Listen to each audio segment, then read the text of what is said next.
So the other day, I finally got around to finishing the online animated series Pokemon Paldean Winds. It's a tie-in series to Pokemon Scarlet and Violet, featuring the iconic setting of Naranja Academy. It's made by the same team that has done most of the other animation tie-in stories such as Twilight Winds and Hisuian Snow. When this series debuted, I did a short reacting to it, and I came off pretty positive to it, but I wasn't really ready to let go of Path to the Peak yet, so I didn't fully enjoy it as much as I could have. But after going back and watching all the episodes in a row, I could safely say that this series is a solid hit, and another great addition to this team's online library. The story follows the structure of Twilight Winds, where each episode focuses on a different character. However, instead of focusing on the main cast of the retrospective games, it focuses on a series of new characters, prominent members of the Academy tasked with making a video to promote the school. Each episode takes one of these three characters, each with their own different strengths, and focuses on them individually while also using the background to naturally set up other episodes. Our three characters in question are O'Hara, a member of the school's choir, Alois, an exceptional battler, and the second best to Nemona, and Homa, a member of the school's news team. The formula to each episode goes like this. Story centralizes on one of the three. They have a problem going on in their personal lives, often something to do with the school. They embark on a small adventure, run into a major character from the game, and with help from their Pokemon, they come to find their personal treasure, a theme from the games. I really like this formula. Twilight Wings used its runtime to flesh out the background characters in the region of Galar. This series is kind of the opposite, using its already established world to flesh out a new series of characters in Paldea. Episode 1 focuses on O'Hara and touches upon her relationship with her father. She is brought up by her father at a young age to play the flute, but doesn't really enjoy it as she doesn't get along with her father. She decides to go to Glaciato Mountain in order to get rid of her flute. Along the way, she runs into Arvin. The two chat about their parents, but are interrupted when they're attacked by a Cetitan. O'Hara remembers that Cetitans can be calmed down by playing the flute, and her Fuecoco runs off to get it, saving the life of both her and Arvin. She realizes in the heat of the moment why she stuck with her flute after all of these years, and that's because Fuecoco was by her side. It doesn't matter where she is or what she's doing as long as they are doing it together. She decides that she's going to play the flute again, but this time, she has her own motivation, the Pokemon by her side. Each episode will play out in a similar way to that. The characters will find their own solace through their connection with their Pokemon, and that will allow them to change their perspective on their situation. For Alois, it revolves around his Pokemon battling. He wants desperately to win and prove himself as the strongest. After a devastating loss to Nemona, he's given advice to bench his partner Meowscarada, which makes no sense as Meowscarada is one of the most powerful Pokemon in the game, but I digress. Now that Nemona knows about Meowscarada, he assumes it to be ineffective against her. He eventually discovers that he doesn't really care about winning if he doesn't have his partner by his side. The two reunite, challenge Nemona, and lose, but vow to defeat her by training hard.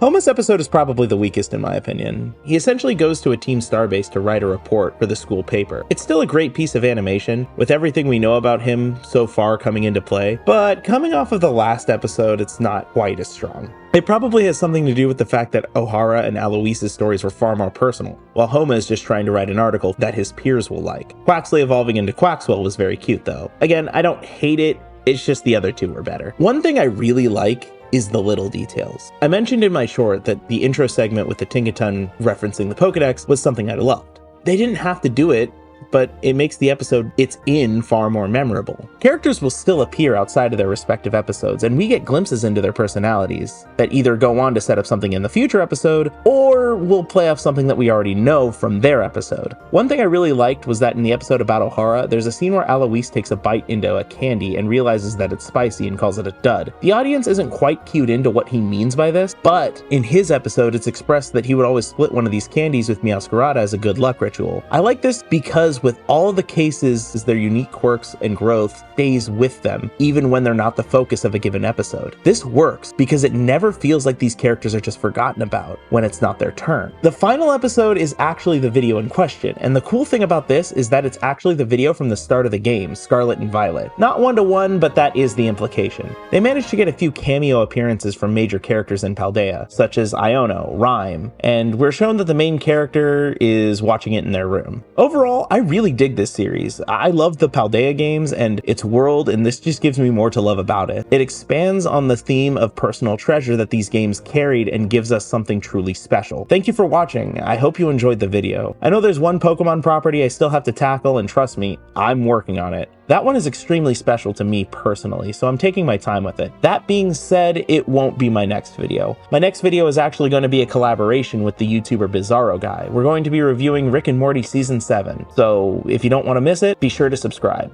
And leave a like while you're at it. I'll see you in the next video, whatever that may... Well, we actually already know what the next video is going to be, but I'll see you in that video anyways.